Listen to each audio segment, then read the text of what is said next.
'మహారాజా' అనే టైటిల్‌తో ఉన్న సినిమా ఒకటి నెట్‌ఫ్లిక్స్‌లో తెలుగులో స్ట్రీమ్ అవుతుంది. ఈ సినిమా ఎలా ఉందో ఈ వీడియోలో తెలుసుకుందాం. ఈ లోపల వీడియోనైతే లైక్ చేసి ఛానల్‌ని సబ్స్క్రైబ్ చేసుకోకపోతే సబ్స్క్రైబ్ కూడా చేసుకోండి. ఈ సినిమా అంతా చూసిన తర్వాత నాకేమనిపించిందంటే కొన్నిటికి ఓకే అనుకుని చూస్తే ఈ సినిమా పర్వాలేదు అనిపించొచ్చు. సినిమా స్టోరీ ఏంటంటే ఒక గుళ్ళో ఉండే ఒక అతన్ని అందరూ దేవుళ్ళలా చూస్తారు. అతనేమో అతనికి కావాల్సినప్పుడల్లా ఒక అమ్మాయిని తన రూమ్‌కి పిలుచుకుంటాడు. అలా తన దగ్గరికి అమ్మాయిని పంపడాన్ని అక్కడ ఉన్న వాళ్ళందరూ పండగలా చేసుకుంటారు. అది చూసి నచ్చని హీరో తన మీద తిరగబడతాడు. అతని తిరుగుబాటు ఎలా ముందుకెళ్ళింది, ఎంతవరకు వెళ్ళింది అనేది సినిమా. ఈ సినిమా అయితే రియల్‌గా జరిగిన స్టోరీనే.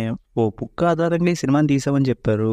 ఈ సినిమాలో ఉన్న కొన్ని క్యారెక్టర్‌ని, కొన్ని సీన్స్‌ని చూస్తున్నప్పుడైతే 'శ్యామ్ సింగ్ రాయ్', 'గోపాల గోపాల' లాంటి సినిమాలు గుర్తొచ్చాయి. కాకపోతే ఆ సినిమాని చూపించినంత స్ట్రాంగ్‌గా ఈ సినిమాని చూపించినట్టుగా అనిపించలేదు. ఎందుకంటే సినిమాలో హీరో పెద్దతనికి ఎదురు తిరిగినప్పుడు రావాల్సినంత నెగెటివ్ హీరో మీద రాలేదేమో అనిపించింది. అలానే వాళ్ళంతా కూడా హీరో చెప్పేది వినేట్టే కనిపించారు. దానివల్ల హీరో ఎలా అయినా గెలుస్తాడనే నమ్మకం వచ్చేసింది. ఇక కేసు కోసం హీరో చేసే పనులు, విలన్ చేసే పనులు కొంచెం రెగ్యులర్‌గా ఉన్నట్టుగానే ఉంటాయి. ఇక సినిమా క్లైమాక్స్‌లో వచ్చే కోర్ట్ ఎపిసోడ్ అయితే బాగుంది. ఇక సినిమాలో అడల్ట్ కంటెంట్ అయితే ఏమీ లేదు.